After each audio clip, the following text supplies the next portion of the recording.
Hello friends, welcome to mission KVS. Computer की series को आगे बढ़ाते हुए आज हम डिस्कस करेंगे पार्ट 2। पार्ट 1 में हमने 5 मिनट में 10 क्वेश्चन कंप्लीट किए और वो 10 क्वेश्चन बहुत ही इंपॉर्टेंट थे। अगर आपको अपने 10 क्वेश्चन जो केवीएस पीआरटी में आते हैं कंप्यूटर के, उसमें से 10 में 10 लाने हैं, तो आपको इस सीरीज़ को डेली फॉलो करना पड़ेगा। कम से कम आपके 8 मार्क्स तो कहीं नहीं जाएंगे, और अगर आप ढंग से फॉलो करते हैं तो आपको 10 में से 10 ज़रूर मिलेंगे। खैर, without any time wasting start करते हैं आज की वीडियो। आज भी हम डिस्कस करेंगे आने वाले 5 से 7 मिनट में कम से कम 10-12 क्वेश्चन, जो कि रहेंगे बहुत सारे इंपॉर्टेंट और रहेंगे कंप्यूटर के टॉपिक से रिलेटेड। तो हमारा पहला क्वेश्चन है, कंप्यूटर भाषा फोर्ट्रेन किस क्षेत्र में उपयोगी है? कल भी हमने एक भाषा के बारे में पढ़ा था। कंप्यूटर की बहुत सारी लैंग्वेजेज हैं जो बहुत अलग अलग एरियाज़ में यूज़ होती हैं। तो ये फोर्ट्रेन जो लैंग्वेज है वो किस में यूज़ होती है? बेसिकली इसका आंसर है ये विज्ञान, यानी इन एरिया ऑफ साइंस के एरिया में ये लैंग्वेज यूज़ होती है। इसका एक बार डिस्क्रिप्शन देख लेते हैं। Fortran was design for scientist and engineers. This computer programming language created in 1957 by John Backus. ठीक है, ये खास करके इंजीनियर्स और साइंटिस्ट के लिए बनाया गया एक लैंग्वेज प्रोग्राम था, जिसको हम कहते हैं फोर्ट्रेन। आई होप क्लियर हो गया होगा। नेक्स्ट है टेली प्रोसेसिंग एंड नेक्स्ट है टेली प्रोसेसिंग और टाइम शेयरिंग का यूज़ किस जनरेशन के कंप्यूटर में हुआ? तो किस जनरेशन के कंप्यूटर में टेली प्रोसेसिंग और टाइम शेयरिंग का यूज़ किया जाता था? तो बेसिकली इसका आंसर है थर्ड जनरेशन के कंप्यूटर में टेली प्रोसेसिंग और टाइम शेयरिंग का यूज़ हम लोग करते थे। ठीक है। 13 क्वेश्चन है, क्रे या क्राई क्या है? क्रे बेसिकली क्रे है, CRAY, क्रे। व्हाट इज क्रे? ये एक इंपॉर्टेंट क्वेश्चन है, पूछा जा सकता है। तो ये है एक टाइप का सुपर कंप्यूटर सबसे फास्टेस्ट कंप्यूटर होते हैं, इनकी स्पीड बहुत ज़्यादा होती है और ये हाई टेक्निकल कंप्यूटर भी होते हैं। तो क्रे एक क्या है? सुपर कंप्यूटर है, ध्यान रहे। स्प्रेडशीट में जिस पॉइंट पर कॉलम और रो इंटरसेक्ट करते हैं उसे क्या कहते हैं? तो जहाँ पे बेसिकली स्प्रेडशीट होती है वहाँ पे इंटरसेक्ट करते हैं जब रो और कॉलम, तो उस इंटरसेक्टिंग पॉइंट को क्या कहते हैं? Basically we call it cell. उसको हम सेल कहते हैं। अब सेल दिखता कैसा है एक बार देख लो। अपने लोगों ने यूजुअली सब नहीं देखा होगा सेल को। ये जहाँ पे मैं कर्सर मेरा है ये है सेल, इसको हम सेल कहते हैं। ओके, आई होप क्लियर हो गया होगा। नेक्स्ट क्वेश्चन है, किस प्रिंटर द्वारा एक स्ट्रोक में एक अक्षर प्रिंट होता है? By which printer a character prints in only one stroke.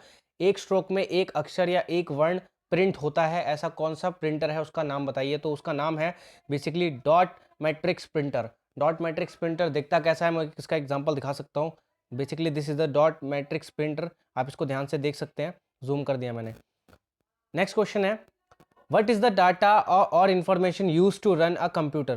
What is the data or information used to run a computer? Computer चलाने के लिए उपयोग किया जाने वाला डाटा या सूचना क्या कहलाती है? इसको हम क्या कहते हैं? बेसिकली इसका एक स्पेसिफिक टर्म है, इसको हम कहते हैं पेरीफेरल। पेरीफेरल कहते हैं हम इसको। और पेरीफेरल के बारे में थोड़ा सा जनरल टर्म पढ़ लेते हैं। What is peripheral? A computer peripheral is any example any external device that provides input and output for the computer. For example, a keyboard, a mouse are input peripherals, while a monitor and printer are output peripheral. Input और output दोनों type के peripheral होते हैं, तो उसमें input output के example आप दे सकते हैं। Next question is, standard keyboard में सामान्यतः कितने बटन तथा फंक्शन कीज होती है? कल फंक्शन कीज वाला एक क्वेश्चन पढ़ा था कि how many function keys are there, तो हमने उसका आंसर पढ़ा था F1 to F12। तो आज हमें बताना है कि स्टैंडर्ड कीबोर्ड में कितने बटन या फिर कितने फंक्शन कीज या कितनी कीज और कितनी फंक्शन कीज होती है। तो बेसिकली एक स्टैंडर्ड कीबोर्ड में 101 बटन या कीज होती है एंड 12 फंक्शन कीज होती है फ्रॉम F1 to F12, और ये बिल्कुल ऊपर की तरफ होती है कीबोर्ड में। आपने पीसी वगैरह में स्टैंडर्ड कीबोर्ड यूज भी किए होंगे। नेक्स्ट क्वेश्चन है, फाइल एक्सटेंशन किसके लिए इस्तेमाल किया जाता है? तो बेसिकली किस पर्पस के लिए फाइल एक्सटेंशन यूज किया जाता है? तो उसका आंसर है to identify file type. When we have to identify file type then we use file extension. ये एक टाइप का सॉफ्टवेयर जिसको हम यूज कर सकते हैं फाइल एक्सटेंशन को। अब इसके बारे में थोड़ा डिटेल पढ़ लेते हैं। File extension are a way to labeling the names of a file so you and your computer can keep track of what they contain। मतलब क्या कंप्यूटर रखता है उसका एक टैग जरूरी होता है, तो फाइल टाइप को आइडेंटिफाई करने के लिए हमें फाइल एक्सटेंशन की जरूरत होती है।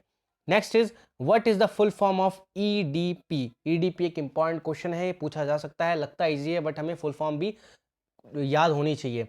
तो EDP electronic data processing. Electronic data processing means EDP. अभी ये है क्या, इसको जरा इसका वो कॉन्सेप्ट समझ लेते हैं। So electronic data processing is also known as EDP, are frequently used term for automatic information processing. It uses the computers to collect, manipulate, record, classification and to summarize data. Data को summarise करने के लिए, manipulate करने के लिए, उसको classified करने के लिए और उसका रिकॉर्ड रखने के लिए हम यूज़ करते हैं बेसिकली ईडीपी यानी electronic process data processing. I hope आपको ये क्वेश्चन क्लियर हो चुका होगा। Let's move on to the next question. और मैं एक चीज़ और बता दूं, व्हेन हम ये रोज़ जितना भी कर रहे हैं, रोज़ के 10-12 क्वेश्चन, 10-10 क्वेश्चन जो भी है, 5 to 7 मिनट्स में बहुत इंपॉर्टेंट क्वेश्चन रहेंगे। इनको भूल कर भी आसान मत समझना, मिस मत करना, बिकॉज इसमें सब चीज़ों का मिक्सचर होगा और कहीं ना कहीं आपको केवीएस पीआरटी में 10 में से 10 दिलवाएगा। और केवीएस पीआरटी क्यों, बहुत सारे ऐसे एग्जाम है जहाँ पे हमें इन क्वेश्चंस की सच में ज़रूरत पड़ने वाली है, क्योंकि कंप्यूटर से रिलेटेड बहुत सारे कॉम्पिटिशन एग्जाम में क्वेश्चन आते हैं। सो आज का हमारा लास्ट क्वेश्चन है, माइक्रो प्रोसेसर किस जनरेशन का कंप्यूटर है? ठीक है, किस जनरेशन से बिलोंग करता है ये माइक्रो प्रोसेसर कंप्यूटर? ठीक है, तो बेसिकली इसका आंसर है द 4th जनरेशन। एक बार हम एक दो आने वाली वीडियोस में सारे जनरेशन यानी जितने भी जनरेशन के कंप्यूटर हैं उनको भी अच्छी तरीके से डिस्कस कर लेंगे। आज के लिए इतना ही। वीडियो को देखने के लिए धन्यवाद। Thanks for watching. सपोर्ट बनाए रखना, लाइक शेयर सब्सक्राइब करना, अपने दोस्तों के साथ शेयर करना और डेली बने रहना मिशन केवीएस के साथ। Thanks for watching.